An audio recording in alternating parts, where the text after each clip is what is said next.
and welcome to Statecraft IS Academy. This is episode 2 of Global Conflicts Decoded. In the first episode, our focus was on West Asia and we looked at the major strategic players in the region who have conflicting aims and goals with respect to each other and what are the repercussions of this conflict on the entire globe. Today, West Asia is no longer on the brink of war, it is in war with the United States and Israel having struck on Iran, Iran retaliating with ballistic missiles. The American air bases across the Gulf are under fire. Okay, the oil prices are rising and the airspace is shutting down.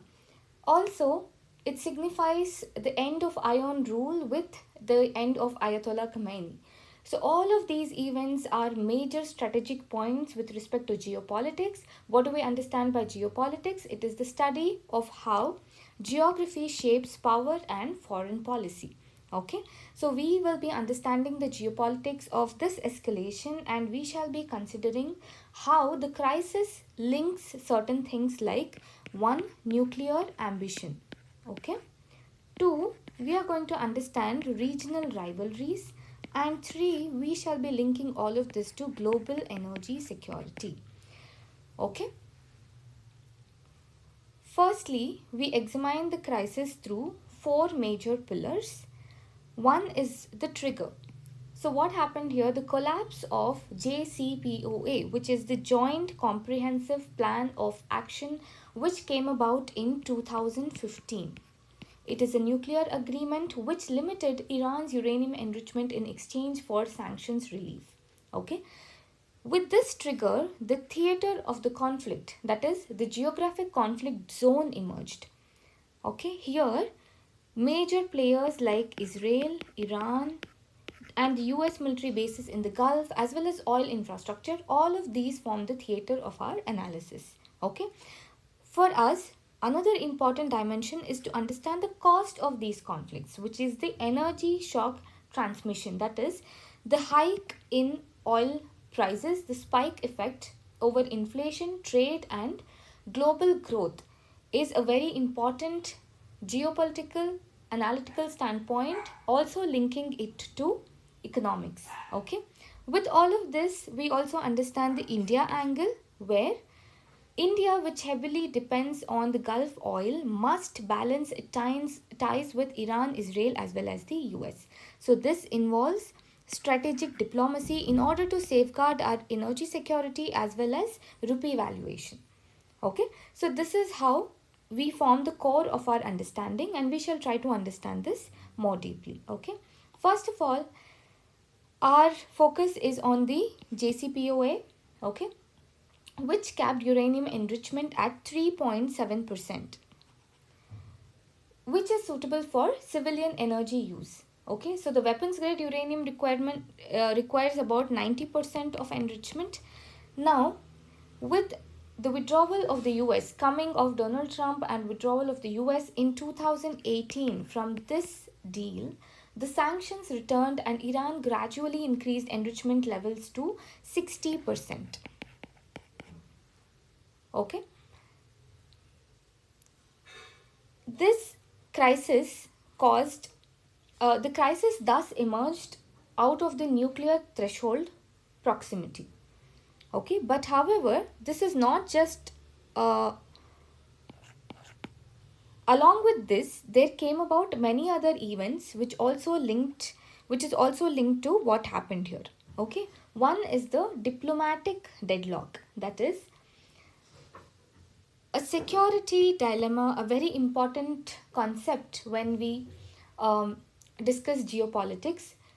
It is the state where one state's security measures are perceived as threats by another. That is why states are under dilemma and they try to protect their own self-interests. Okay. Now, US and Israel demanded certain things. What was it? Zero enrichment and missile limits, that is total abandonment of enrichment, no nuclear weapons capability, limits on ballistic missile range. However, Iran argued that it has the right to peaceful nuclear energy under NPT. Okay, sanctions must be lifted before any concessions. Then, the missile program is something that is non-negotiable and hence core issues emerged for both Iran and Israel. So, for Iran, it was that nuclear capability will ensure regime survival. However, for Israel, nuclear proximity creates an existential threat. Okay, so this caused to more escalations and then blowing out into full scale conflicts. However, now we shall also understand the belligerence of this issue, and we also focus on the map perspective. So, in the previous video, the episode 1, I have in more detail mentioned several regions as well as the mapping and important geopolitical locations, etc., geographically important locations also. Here, because the conflict has escalated so much, we shall be focusing on some more strategic standpoints here. Okay, so let us understand that when it comes to Israel, right, it has a small geographic depth and dense urban cities. Okay, we discussed Tel Aviv in the first episode. So with dense urban centers, the advanced missile defense systems like the Iron Dome becomes very important, and it also intercepts short range rockets. Okay, when it comes to Iran, it is a larger territory with a mountainous terrain and underground nuclear facilities.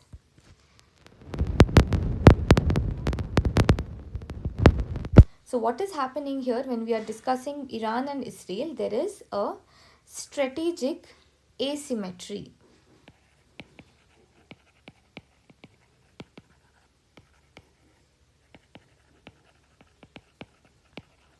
So Israel relies on technological defense, and Iran relies on missile saturation as well as geography. Okay, so this is the context in which both of these countries are placed. Now, with respect to the ongoing conflict, the US targets in the Gulf, I mentioned in the introduction, right? The US bases have been targeted all across the Gulf. So in this region, in this particular slide, I want you to make a note of all of the important US key installations like the US 5th Fleet in Bahrain, which is a naval command responsible for securing Persian Gulf shipping lanes. Okay. Then we have the Prince Sultan Air Base in Saudi Arabia, which supports air defense and missile defense operation. The Al Udeid Air Base in Qatar, which is the largest US base in the region, and it houses CENTCOM's regional headquarters and air operations. Okay. Similarly, make a note and the positioning of all of these across the Gulf region. So all these lie within the range of Iran's ballistic missiles, that is 1000 to 2000 kilometer of class. Okay, now this creates a paradox because forward deployment is going to deter Iran, but it also increases vulnerabilities in the region. So static bases in allied countries are within close range of Iranian missile arsenal, and hence it creates a paradoxical position. Next, we go on to understand the global economic choke points, which is important for our understanding. Okay. Now, firstly, what is a choke point? It is a narrow strategic geographic passage which is very, very critical for trade. Okay. Remember, we discussed the Strait of Hormuz, the Bab el-Mandeb Strait, Suez Canal, etc. in our previous lecture. Okay. So, the Strait of Hormuz, where 20% of global oil trade passes through daily, becomes a very critical choke point and the epicenter of vulnerability. Similarly, the Bab el-Mandeb Strait, which links the Red Sea to the Arabian Sea, is very vital for Europe-Asia shipping. So even temporary disruptions at these particular nodes can cause a rise in oil prices and shipping insurance costs across the world. It also has the power to convert this regional conflicts into major global economic shocks. Okay. That is why these are very important with respect to our examinations as well. These are strategic mapping locations for you to keep in mind.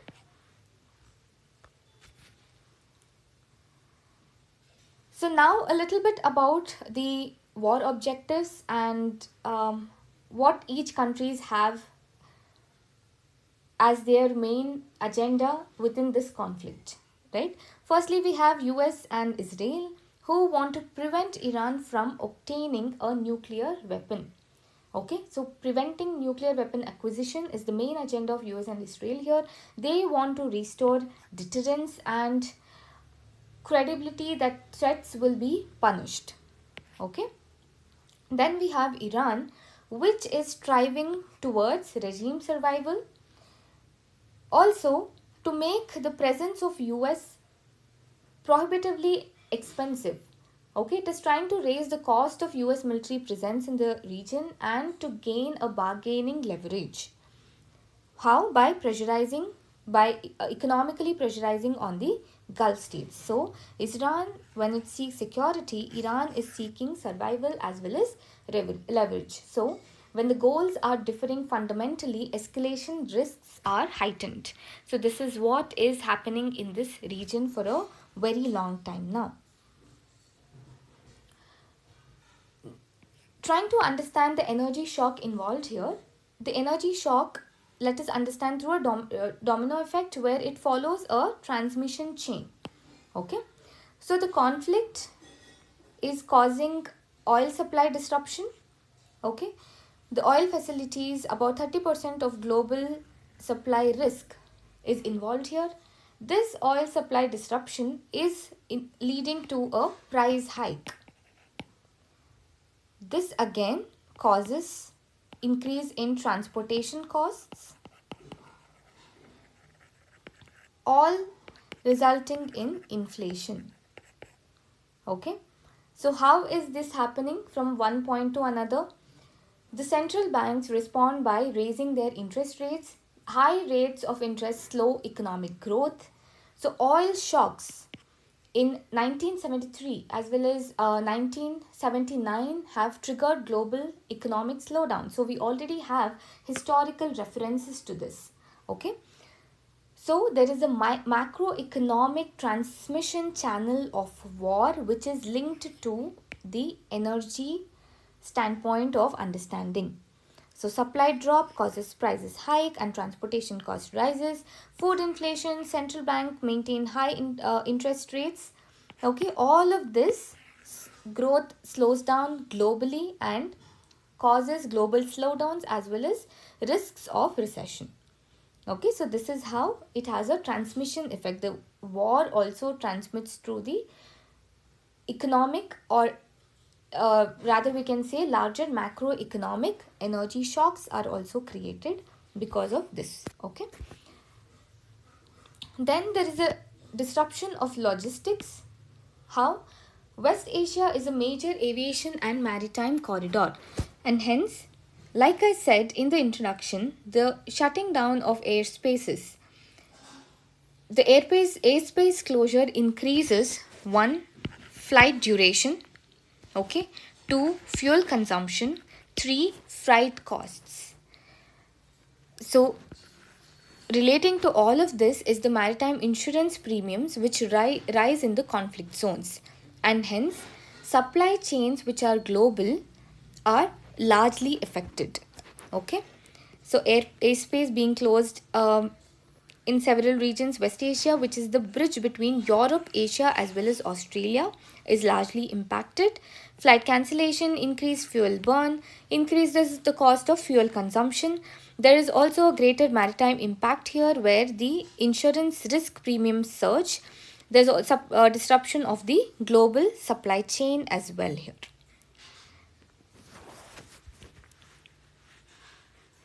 So what about the preemptive self-defense agenda that we are talking? What about the international law and norms? Firstly, we have Article 51 of the UN Charter, which states that states may defend themselves if attacked. Okay? But preemptive strikes against nuclear facilities raise a legal debate here. From this, we go to another major international law and security norms concern, which is the erosion of sovereignty. The question that we have in front of us is, does regime change violate national sovereignty? So, with the change in regime, the erosion of sovereignty becomes normalized. Alright, so this leads to the creation of new norms where repeated violations are going to weaken and threaten international legal norms, and however, not much action can be taken against this. Right, weakening of norms lead to more frequent future conflicts because this is viewed as something that is very persistent and is viewed as a trend, and hence no countries will adhere to the laws and security norms which have been regulated on the international on the global scale. Okay, this hence shifts our focus to the regional arms race.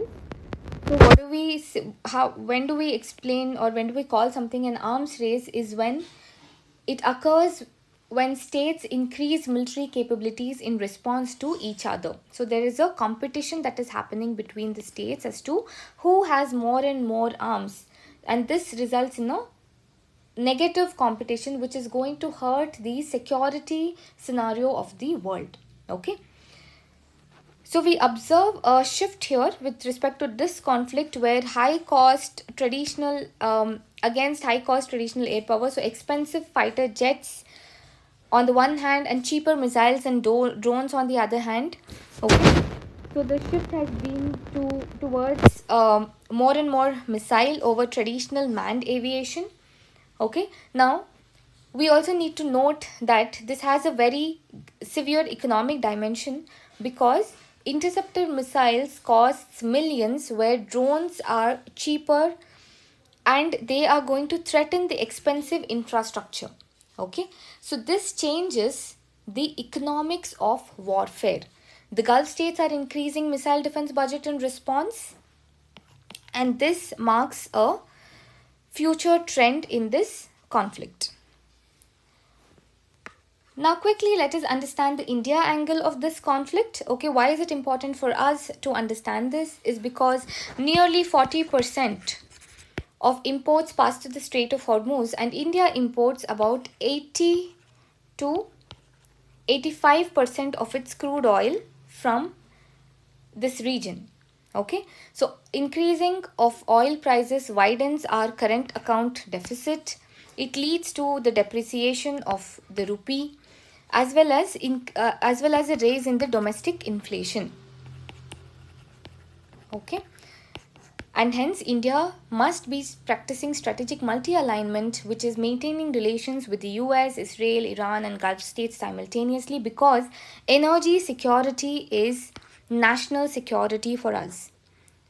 Okay, every $1 oil hike is going to increase our current account deficit greatly, and hence it is very important for us to take note of this.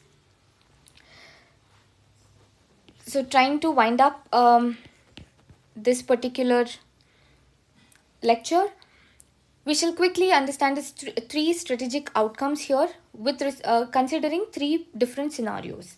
One is there is going to be limited escalation. Okay, so the diplomatic pressures might stabilize the region and the status quo might return. There might be controlled retaliation here and diplomacy might restore stability. In the second scenario, we might see an infrastructure war where the Gulf infrastructure is targeted, which can result in which can result in the target of oil facilities and oil shocks. So this can lead to global inflation or market crash or global inflation shock. Then is the regime change, that is the regime threat can also push Iran to existential threat and crisis, and the conflict can widen dramatically, and a total fully blown out war can also be witnessed. So this is the escalation ladder that we can see here. Okay, so conflicts can move from step by step to limited strikes to full scale war. Okay, so the major things that is there for us to consider is how The nuclear threshold politics. Iran's enrichment levels raise concerns about nuclear latency, that is, the ability to assemble a weapon quickly without officially declaring it. Okay, and the real danger lies in shrinking the breakout time, which is going to compress the diplomatic space.